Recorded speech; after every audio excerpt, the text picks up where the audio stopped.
മറ്റൊരു വാർത്തയിലേക്ക്. കശുവണ്ടി ഇറക്കുമതി അഴിമതി ഒരുപാട് കാലം കേരളം ചർച്ച ചെയ്ത ഒരു സംഭവമാണിത്. ഈ അഴിമതി കേസിൽ INTUC നേതാവ് R ചന്ദ്രശേഖരന് വീണ്ടും സർക്കാരിന്റെ പിന്തുണ. CBI കേസിൽ പ്രോസിക്യൂഷൻ അനുമതി നിഷേധിച്ചു. അഴിമതിക്കോ ഗൂഢാലോചനയ്ക്കോ തെളിവില്ല എന്ന നിലപാടാണ് സർക്കാർ ആവർത്തിക്കുന്നത്.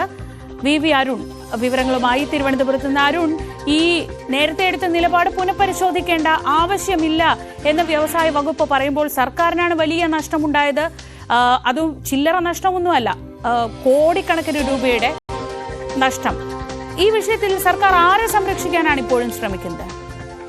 ശ്രീജ, രാഷ്ട്രീയം മറന്ന് ചില കാര്യങ്ങളിൽ സംസ്ഥാനത്തെ ഭരണ പ്രതിപക്ഷങ്ങൾ ഒന്നിക്കാറുണ്ട്. അതിന്റെ ഒരു അപൂർവ സാഹചര്യമാണ് ഈ തോട്ടണ്ടി ഇറക്കുമതി കേസിലെ CBI അന്വേഷണവുമായി ബന്ധപ്പെട്ട കാര്യം. ഇതിൽ INTUCയുടെ പ്രധാനപ്പെട്ട നേതാവ്, INTUCയുടെ സംസ്ഥാന അധ്യക്ഷൻ, കോൺഗ്രസിന്റെ പ്രധാനപ്പെട്ട നേതാവ് ചന്ദ്രശേഖരനാണ് ഒന്നാം പ്രതി. രണ്ടാം പ്രതി KA രതീശൻ എന്ന കണ്ണൂരിൽ നിന്നുള്ള IAS ഉദ്യോഗസ്ഥൻ.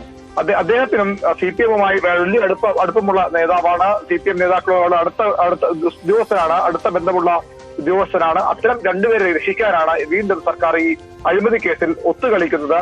നേരത്തെ ചന്ദ്രശേഖരൻ ചെയർമാനായിരിക്കെയാണ് കോടിക്കണക്കിന് രൂപയുടെ അഴിമതി കശുവണ്ടി ഇറക്കുമതിയുമായി ബന്ധപ്പെട്ട് നടന്നത്. 2014 പിണറായി സർക്കാരിന്റെ കാലത്ത് ഇവർക്ക് പ്രോസിക്യൂഷൻ നൽകാൻ ആലോചന നടന്നിരുന്നു. അന്നത്തെ മന്ത്രി, കശുവണ്ടി വികസന കോർപ്പറേഷൻ ചുമതലയുള്ള മന്ത്രി മേഴ്സിക്കുട്ടിയമ്മ അതിനെ നിർദ്ദേശം നൽകിയതുമാണ്. പക്ഷേ എന്നാൽ ഉന്നതതലങ്ങൾ വീണ്ടും അത് വെട്ടി. അങ്ങനെ പ്രോസിക്യൂഷൻ നിഷേധിച്ചു.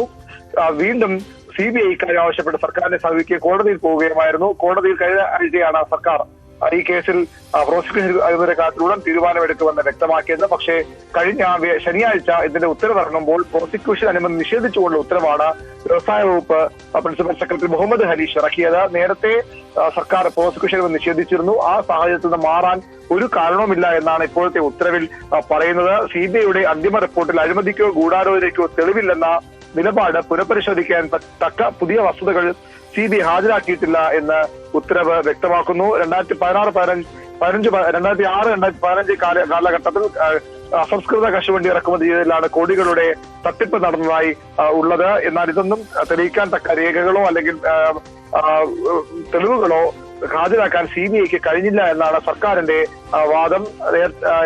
കടകംപള്ളി മനോജ് എന്നയാൾ നൽകിയ ഹർജിയിലാണ് കോടതി സർക്കാരിനോട് നിലപാട് തേടുകയും ഇത് വൈകിപ്പിക്കരുത്, പ്രോസിക്യൂഷൻ അനുമതിയുടെ തീരുമാനം വൈകിപ്പിക്കരുതെന്ന് വ്യക്തമാക്കുകയും ചെയ്തു. 25-ന് അതായത് ഇന്നാണ് ആ തീയതി. റിപ്പോർട്ട് നൽകാനാണ് CBI കോടതി സർക്കാരിനോട് നിർദ്ദേശിച്ചിരുന്നത്. 28-ന് ഹർജി വീണ്ടും പരിഗണിക്കും. ഏതായാലും ചന്ദ്രശേഖരനെയും ഒപ്പം തങ്ങൾക്ക് പ്രിയപ്പെട്ട ഉദ്യോഗസ്ഥൻ രതീശനെയും സംരക്ഷിക്കുകയാണ് CPM-ഉം സർക്കാരുമെന്ന് വ്യക്തമാണ്. ഈ മേഴ്സിക്കുട്ടിയമ്മ മന്ത്രിയായിരുന്ന സമയത്ത് അരുൺ, കൃത്യമായി ഈ വിഷയത്തിൽ ഒരു പ്രോസിക്യൂഷൻ അനുമതിയിലേക്ക് പോകുമ്പോഴാണ് സർക്കാർ ഇടപെട്ട് ഒരു നിയമോപദേശം വാങ്ങി അതിൽ നിന്ന് അഴിമതി നിരോധന നിയമപ്രകാരം ഒഴിവാക്കി, ആ നിയമപ്രകാരമുള്ള വിചാരണ ഒഴിവാക്കി, അതിനു പകരം ഗൂഢാലോചന ചേർക്കുന്നതൊക്കെ. അപ്പോൾ തുടക്കം മുതൽ ചില്ലറ കോടികളല്ല, 2005 മുതൽ 2006 മുതൽ 2015 വരെ 500 കോടിയുടെ അഴിമതി നടന്നു എന്ന് പറയുന്ന ആരോപണത്തിൽ ഇത്രയേറെ സർക്കാർ ഒത്തുകളിക്കേണ്ട അല്ലെങ്കിൽ ഇത്രയേറെ സർക്കാർ ബുദ്ധിമുട്ടേണ്ട ഒരു സാഹചര്യം എന്തായിരുന്നു?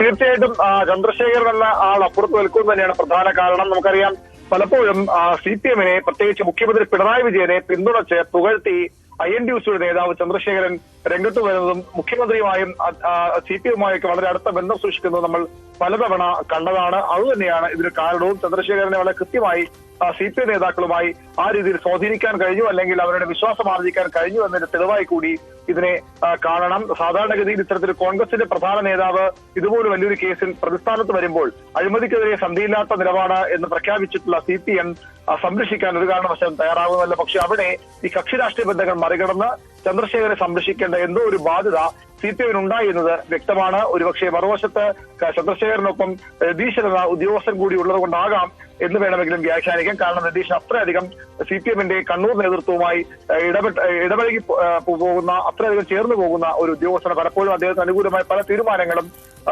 CPM-ന്റെ ഭാഗത്ത് ഉണ്ടായിട്ടുമുണ്ട്. ഈ രണ്ട് വ്യക്തികൾക്ക് വേണ്ടിയാണ് സംസ്ഥാന ഖജനാവിന് വലിയ നഷ്ടമുണ്ടാക്കിയ 500 കോടി രൂപയുടെ കശുവണ്ടി ഇറക്കുമതി അഴിമതി മൂടിവെക്കാൻ, അല്ലെങ്കിൽ അതിൽ CBI അന്വേഷണം ആരംഭിച്ചിട്ട് പോലും അതിനെ മറയ്ക്കാൻ സർക്കാർ ഇപ്പോഴും ശ്രമം തുടരുന്നത്.